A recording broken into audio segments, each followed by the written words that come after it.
Okay, ಅಬಕಾರಿ ಇಲಾಖೆಯ ಹೆಚ್ಚುವರಿ ಆಯುಕ್ತರ ನಿವಾಸದ ಮೇಲೆ ಇಡಿ ಅಧಿಕಾರಿಗಳು ದಾಳಿ ಮಾಡಿದ್ರೆ ಇದು ರಾಜಕೀಯ ಪ್ರೇರಿತನ ಅನ್ನೋದು ಪ್ರಶ್ನೆ ಆಗ್ತಾ ಇದೆ. ಕಾರಣ ರಾಜ್ಯ ಕಾಂಗ್ರೆಸ್ ಪಾಳ್ಯದಲ್ಲಿ ಕೆಲವರನ್ನೇ ಹಿಂಗೆಲ್ಲ ಟಾರ್ಗೆಟ್ ಮಾಡಿಕೊಂಡು ಇಡಿ ಅಧಿಕಾರಿಗಳು ದಾಳಿ ಮಾಡ್ತಾರೆ ಅನ್ನುವಂತ ಆರೋಪ. ಅದೇ ರೀತಿ ಈಗ ಅಹಿಂದ ನಾಯಕನ ವಿರುದ್ಧ ಕೂಡ ಅಸ್ತ್ರವನ್ನೇ ಪ್ರಯೋಗ ಮಾಡ್ತಾ ಕೇಂದ್ರ ಬಿಜೆಪಿ. ಸತೀಶ್ ತಂಗಿ ಗಂಡನ ಮೇಲಿನ ಇಡಿ ದಾಳಿ ರಾಜಕೀಯ ಪ್ರೇರಿತನ. ಬಾಮೈದನಿಗೆ ಇಡಿ ಬಲೆ, ಜಾರಕಿಹೊಳಿ ಕಟ್ಟಿ ಹಾಕೋ ತಂತ್ರಾನ. ಸಿದ್ದರಾಮಯ್ಯ, ಬೈರತಿ ಸುರೇಶ್, ನಾಗೇಂದ್ರ ಬಳಿಕ ಜಾರಕಿಹೊಳಿ ಅವರಿಗೂ ಕೂಡ ಬಲೆ ಬೀಸಲಾಯ್ತಾ? ಹವಾಲಾ ಅಸ್ತ್ರಕ್ಕೆ ಸಾಹುಕಾರ ಸಿಲುಕಿಕೊಳ್ತಾರಾ, ಜಾರಿಕೊಳ್ತಾರಾ? ಗ್ಯಾರಂಟಿ ನ್ಯೂಸ್ ನಲ್ಲಿ ಇಡಿ ರೇಡ್ ಪಾಲಿಟಿಕ್ಸ್ ನ ಬಿಗ್ ಎಕ್ಸ್ಕ್ಲೂಸಿವ್ ಮಾಹಿತಿಯನ್ನ ನಿಮ್ಮ ಮುಂದೆ ಇಡ್ತಾ ಇದ್ದೀವಿ.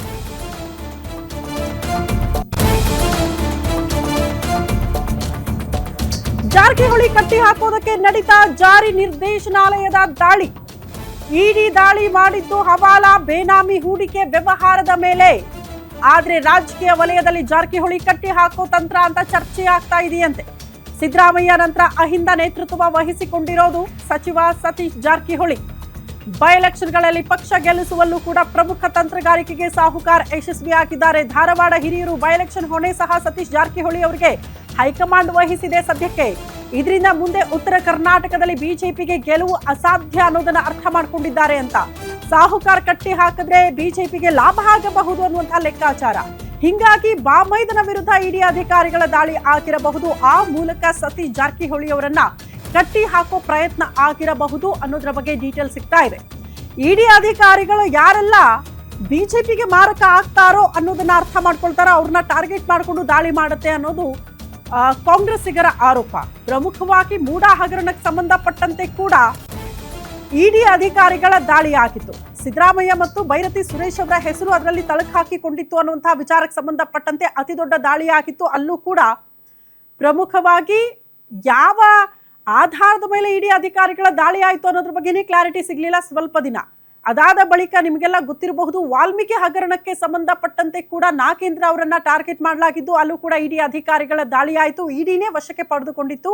ಈ ವಿಚಾರಕ್ಕೆ ಸಂಬಂಧಪಟ್ಟಂತೆ ವಾಲ್ಮೀಕಿ ಹಣವನ್ನ ಬೇರೆಡೆಗೆ ದುರುಪಯೋಗ ಮಾಡಲಾಗಿದೆ, ವಿದೇಶಿ ವಿಚಾರಕ್ಕೆ ಸಂಬಂಧಪಟ್ಟಂತೆ ಏನೋ ಹಣದ ವ್ಯವಹಾರ ಆಗಿದೆ ಅನ್ನುವಂಥ ಗಂಭೀರ ಆರೋಪ ಇದ್ದಿದ್ದಕ್ಕೆ ಇಡಿ ಅಧಿಕಾರಿಗಳ ಎಂಟ್ರಿ ಆಗಿತ್ತು. ಬಟ್ ಈಗ ಅಗೇನ್ ಕಾಂಗ್ರೆಸ್ ಪಾಳ್ಯದಲ್ಲಿ ಒಬ್ಬ ಪ್ರಬಲ ಸಚಿವರಾಗಿ ಕಾಣಿಸ್ಕೊಂಡಿರುವಂತಹ ಸತೀಶ್ ಜಾರಕಿಹೊಳಿ ಅವರನ್ನ ಟಾರ್ಗೆಟ್ ಮಾಡಲಾಗಿದೆಯಾ ಅನ್ನೋದು ಪ್ರಶ್ನೆ ಆಗ್ತಾ ಇದೆ.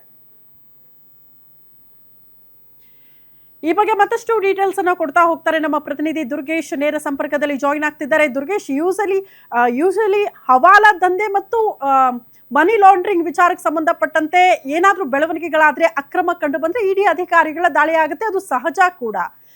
ಬಟ್ ಇಲ್ಲಿ ಯಾವಾಗಲೂ ಕೂಡ ರಾಜಕೀಯ ಪ್ರೇರಿತನೇ ಬೇಕು ಅಂತಾನೆ ರಾಜಕೀಯ ಉದ್ದೇಶದಿಂದ ತನಿಖಾ ಸಂಸ್ಥೆಗಳನ್ನ ದುರುಪಯೋಗ ಮಾಡಲಾಗ್ತಾ ಇದೆ ಅನ್ನುವಂತಹ ಗಂಭೀರ ಆರೋಪಗಳು ಕೇಳೋದಕ್ಕೆ ಸಿಗುತ್ತೆ. ಎಕ್ಸಾಕ್ಟ್ಲಿ ಸತೀಶ್ ಜಾರಕಿಹೊಳಿ ಅವರ ಬಾಮೈದನ ವಿಚಾರದಲ್ಲಿ ಇಡಿ ಅಧಿಕಾರಿಗಳ ದಾಳಿ ಹೆಂಗೆ? ಇದು ರಾಜಕೀಯ ಪ್ರೇರಿತನ ಅಥವಾ ನಿಜಕ್ಕೂ ಅಲ್ಲಿ ಅವ್ಯವಹಾರಗಳಾಗಿದೆಯಾ? ಹೆಂಗ್ ವಿಶ್ಲೇಷಣೆ ಮಾಡ್ತೀರಿ ಇದನ್ನ?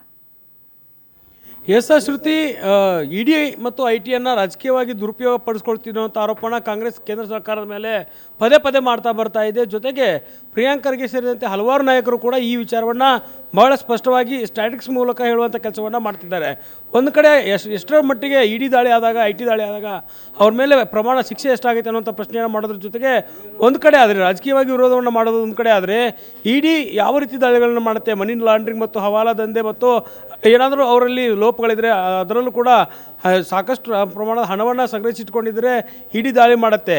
ಈ ಒಂದು ನಿಟ್ಟಿನಲ್ಲೇ ಇಡಿ ದಾಳಿಯನ್ನು ಮಾಡಿದ ವಿಚಾರವನ್ನು ರಾಜಕೀಯ ಪ್ರೇರಿತವಾಗಿ ಮಾಡ್ತಿದ್ದಾರೆ ಅನ್ನೋಂಥ ಆರೋಪಗಳನ್ನ ಕಾಂಗ್ರೆಸ್ ಮಾಡ್ತಿದ್ರು ಕೂಡ ಇಲ್ಲಿ ಪ್ರಮುಖವಾಗಿ ಗಮನಿಸಬೇಕಾಗಿರುವಂಥದ್ದು ಮೂಡಾ ಕೇಸ್ ಮತ್ತು ವಾಲ್ಮೀಕಿ ಹಗರಣದಲ್ಲಿ ಮತ್ತು ಈಗ ಸತೀಶ್ ಜಾರಕಿಹೊಳಿ ಅವರ ಮೇಲೆ ಇಡಿ ದಾಳಿಯನ್ನು ಮಾಡಿರುವಂಥದ್ದು. ಒಂದು ಕಡೆ ಮೂಡಾ ಕೇಸಿನಲ್ಲಿ ಸಿದ್ದರಾಮಯ್ಯ ಮತ್ತು ಬೈರತಿ ಸುರೇಶ್ಗೆ ಸಂಕಷ್ಟ ಎದುರಾಗಿತ್ತು. ಅವಾಗೂ ಕೂಡ ಇಡಿ ಅಧಿಕಾರಿಗಳು ದಾಳಿ ನಡೆಸಿ ಪ್ರಕರಣದ ತನಿಖೆಯನ್ನು ನಡೆಸಿದ್ರು. ಜೊತೆಗೆ ವಾಲ್ಮೀಕಿ ಹಗರಣದಲ್ಲಿ ನಾಗೇಂದ್ರ ಅವರನ್ನು ದಾಳಿಗೊಳಪಡಿಸಿ ಪರಿಶೀಲನೆ ನಡೆಸಿದರು. ಇದೀಗ ಸತೀಶ್ ಜಾರಕಿಹೊಳಿ ಅವರ ಒಂದು ಬಾಮೈದನ ಮೇಲೆ ಒಂದು ಇಡಿ ದಾಳಿ ಆಗಿರುವಂಥದ್ದು. ಇಲ್ಲಿಯೂ ಕೂಡ ಹವಾಲಾ ದಂಧೆಯ ಹಣ ಸಂಗ್ರಹ ಆಗಿದೆ ಅನ್ನುವಂಥ ಮಾಹಿತಿಯನ್ನು ಇಡಿ ಅಧಿಕಾರಿಗಳು ಸಂಗ್ರಹಿಸಿದ್ದಾರೆ ಅನ್ನುವಂಥ ಮಾಹಿತಿ ಸಿಗ್ತಾ ಇದೆ. ಇದ್ರ ಜೊತೆಗೆ ನಿನ್ನೆಯಿಂದಲೂ ಕೂಡ ಇವತ್ತಿನವರೆಗೂ ಸಾಕಷ್ಟು ಕಡೆ ಈ ಸತೀಶ್ ಜಾರಕಿಹೊಳಿ ಅವರ ಬಾಮೈದರ ಮನೆ ಮೇಲೆ ಮತ್ತು ಕಚೇರಿಗಳ ಮೇಲೆ, ಅವರ ಆಪ್ತರ ಮನೆಗಳ ಮೇಲೆ ಇಡಿ ದಾಳಿಯನ್ನು ನಡೆಸ್ತಾನೆ ಇದೆ. 10ಕ್ಕೂ ಹೆಚ್ಚು ಕಡೆ ದಾಳಿಯನ್ನು ನಡೆಸಿ ಒಂದು ಕೆಲಸವನ್ನು ಮಾಡ್ತಾ ಇದೆ. ಇದರ ಹಿಂದೆ ರಾಜಕೀಯ ದುರುದ್ದೇಶ ಇದೆಯಾ ಅನ್ನುವಂಥದ್ದು ಬಹಳ ಮುಖ್ಯವಾಗಿ ಚರ್ಚೆ ಆಗ್ತಾ ಇದೆ. ಪ್ರಮುಖವಾಗಿ ಅಹಿಂದ ನಾಯಕರಾಗಿ ಗುರುತಿಸಿಕೊಂಡಿರುವಂಥ ಸತೀಶ್ ಜಾರಕಿಹೊಳಿ ಅವರನ್ನು ಹೇಗಾದರೂ ಮಾಡಿ ಅವರನ್ನು ವಿಫಲಗೊಳಿಸಬೇಕು ಮತ್ತು ಮುಂದಿನ ದಿನಗಳಲ್ಲಿ ಅವರಿಗೆ ರಾಜಕೀಯವಾಗಿ ತೊಂದರೆ ಕೊಡಬೇಕನ್ನೋ ನಿಟ್ಟಿನಲ್ಲಿ ಈ ರೀತಿಯ ತಂತ್ರವನ್ನೇನಾದರೂ ಕೇಂದ್ರ ಸರ್ಕಾರ ಹೆಣೆದಿದೆಯಾ ಅನ್ನುವಂಥದ್ದು ಇಲ್ಲಿ ಬಹಳ ಮುಖ್ಯವಾಗಿ ಚರ್ಚೆ ಆಗ್ತಾ ಇದೆ. ಪ್ರಮುಖವಾಗಿ ಸತೀಶ್ ಜಾರಕಿಹೊಳಿ ಸಿದ್ದರಾಮಯ್ಯ ಅವರ ಅತ್ಯಾಪ್ತ ಶಿಷ್ಯರಾಗಿದ್ದರೂ ಕೂಡ ಅಹಿಂದ ನಾಯಕರಾಗಿ ಗುರುಸ್ಕೊಂಡಿರುವಂಥವರು ರಾಜ್ಯದಲ್ಲಿ ಮುಂಬರುವಂಥ ದಿನಗಳಲ್ಲಿ CM ಆಕಾಂಕ್ಷಿ ಕೂಡ ಆಗಿದ್ದಾರೆ.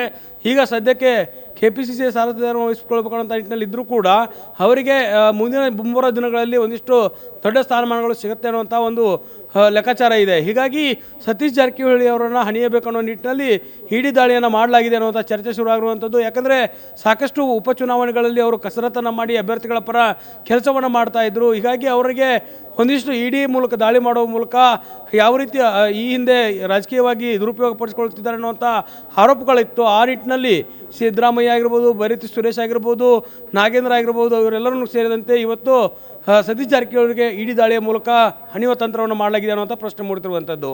ಶ್ರುತಿ. ಓಕೆ ದುರ್ಗೇಶ್, ಧನ್ಯವಾದಗಳು ತಮ್ಮೆಲ್ಲ ಮಾಹಿತಿಗೆ.